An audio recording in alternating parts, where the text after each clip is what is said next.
చూస్తుంటాం.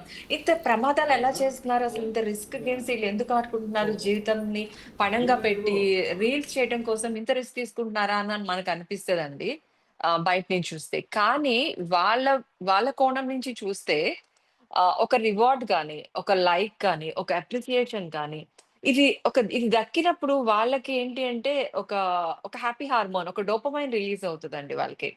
సో, ఆ రివార్డ్‌ని అది వాళ్ళని పుష్ చేస్తది. ఇంకా మరికొన్ని సాహసాలు చేసే విధంగా. సో, ఇమ్మీడియేట్ ఆ పాజిటివ్ అటెన్షన్ అన్నది, ఆ అటెన్షన్ సీకింగ్ కోసం, ఆ అప్రిసియేషన్ కోసం, ఆ హ్యాపీ హార్మోన్ కోసం వీళ్ళు దీన్ని ఒక అడిక్షన్ అని చెప్పుకోవచ్చండి. ఈ రోజుల్లో మొన్నటి వరకు మనం ఆల్కహాల్ అడిక్షన్, తర్వాత డ్రగ్ అడిక్షన్ అని ఎట్లా అంటున్నారో, ఇప్పుడు ఈ సోషల్ మీడియా అన్నది it's more than an addiction అండి.